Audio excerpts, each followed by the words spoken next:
जिस सरकार का नेतृत्व मुख्यमंत्री नीतीश कुमार जी कर रहे हो, उस सरकार का मैं कभी 7 जन्म में समर्थन करूंगा। 24 को लेकर के तैयारी चली, नीतीश कुमार चेहरा बनने वाले हैं पूरे देश लेवल पे। अरे भैया, जो प्रदेश का चेहरा नहीं बन पाए वो देश का चेहरा बनेंगे।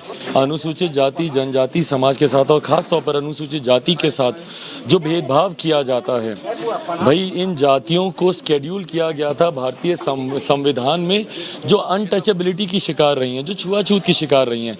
पर आज आज़ादी के 75 साल के बाद भी अगर छुआछूत की शिकार अगर ये जातियां हो रही हैं, जिसका उदाहरण जालोर वाली घटना है, और जिस तरीके से इन घटनाओं के बाद उस पर लीपापोती करने का प्रयास किया जाता है, सरकारें वहाँ का उस प्रदेश का नेतृत्व यकीनन जिम्मेदार हैं। भले वो राजस्थान की सरकार हो, वहाँ का नेतृत्व अशोक गहलोत जी का, या बिहार की सरकार हो, बिहार का नेतृत्व नीतीश कुमार जी का, ये तमाम लोग अपने अपने प्रदेश में हो रहे इस जातीय असंतोष के लिए जिम्मेदार हैं। मुझ पर सवाल उठाते थे कि आप बीजेपी को आप क्यों नहीं टारगेट करते।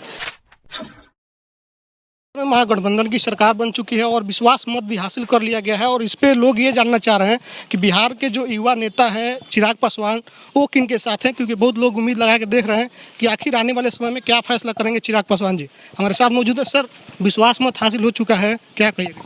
क्या कहेंगे भैया, जो लोग जनता का विश्वास खो के बैठे हैं वो नेताओं का विश्वास हासिल करके क्या कर लेंगे। सरकार बन गई है, नई तरीके से चलने वाली है, अब आप सरकार के समर्थन में हैं या विपक्ष के साथ? जिस सरकार का नेतृत्व मुख्यमंत्री नीतीश कुमार जी कर रहे हो, उस सरकार का मैं कभी 7 जन्म में समर्थन करूंगा। सिर्फ नीतीश कुमार जी से आपको दिक्कत है या और कुछ? मुझे उनकी नीतियों से दिक्कत है भैया। मैं बार बार इस बात को बोलता हूँ, नीति को बदलने की जरूरत है। मुझे व्यक्ति से कोई दिक्कत नहीं है, ये अपनी नीतियां बदलें। भाई, नल जल योजना से, नली गली योजना से, जो कि भ्रष्टाचार में लिप्त है, इन योजनाओं से बिहार का विकास नहीं हो सकता। आपको IT jobs, IT sectors, MNCs, educational hub banana, infrastructure development, बंद पड़ी मिलों को चालू करवाना, किसानों के लिए सिंचाई की योजना को बेहतर करना, बाढ़ सुखाड़ की समस्या, इंटरलिंकिंग ऑफ द रिवर्स पे काम करना, इन तमाम चीज़ों पे आपको काम करने की ज़रूरत है, जो मुख्यमंत्री नीतीश कुमार नहीं करते हैं, और वो सुनते भी नहीं है किसी की। आप मुझे बताइए, 2015 से लेकर अभी तक उनकी कौन सी नीति में बदलाव आया? 15 में जब महागठबंधन की सरकार बनी तब भी 7 निश्चय पे काम हो रहा था। 17 में जब एनडीए की सरकार आई तब भी 7 निश्चय में काम हो रहा था। 2020 में जब नई सरकार एनडीए की बनी तब भी 7 निश्चय पे काम हो रहा था। 2022 में वो महागठबंधन में गए तब भी 7 निश्चय पर ही काम हो रहा है। भाई, ये नीति बिहार को विकास नहीं दे सकती है। मेरी खिलाफत इस बात की है। कल वो विधानसभा में जब बोल रहे थे तो ये बोल रहे थे कि हमारी जो 7 निश्चय योजना है, इसमें नल जल योजना जो है, इसको जो है क्रेडिट लेना चाहती है केंद्र की सरकार। बार बार वहाँ से ऑफर आ रहा है कि ये हमारे द्वारा कराइए, हम उसको ठुकरा रहे हैं। तो ये तो बता रहे हैं कि केंद्र की जो योजना है कम से कम वो धरातल पर तो उतर रही है। प्रधानमंत्री जी ने जब हर घर पानी पहुँचाने की जब उन्होंने बात की, आप मुझे बताइए ना, बिहार का, भाई आप अपने गांव का ही मुझे हाल बता दीजिएगा। मेरे गांव का तो मुझे पता है कि क्या हाल है। आप अपने गांव का बता दीजिएगा, किसी के भी गांव का पूछ लीजिए। पूरे बिहार में भैया गुणवत्ता देख लीजिए, नलों की क्या है, कहीं पे पाइपें फटी पड़ी हैं, टैंकियां फटी पड़ी हैं। आप पानी चलाइएगा भैया, अगर एक बूंद टपक जाए उससे तो आप जो बोलिएगा हम हारने को तैयार हैं। तो ये नल जल योजना का अगर वास्तविकता में ये हाल है, जो योजना धरातल पर उतरी ही नहीं, तो उसका क्या तो श्रेय देना। और क्या आपके छोटे भाई हैं, बार बार आप बोलते रहते हैं तेजस्वी यादव को लेकर के, अब भी भरोसा नहीं हो रहा सरकार? भाई, मैं कैसे भरोसा करूं अपने भाई पे भी, जब सरकारी एजेंडा तो वही है ना। मुझे नहीं लगता कि मेरे भाई को भी उस तरीके से खुलकर काम करने का अवसर दिया जा रहा होगा या मौका उनको मिल रहा होगा। बहरहाल, मैंने हमेशा इस बात को माना। इससे पहले मुझ पर सवाल उठाते थे कि आप बीजेपी को आप क्यों नहीं टारगेट करते। मैं जानता हूं भैया, मुख्यमंत्री जी ऐसे काम करते ही नहीं है कि वो सबको साथ लेकर चलें।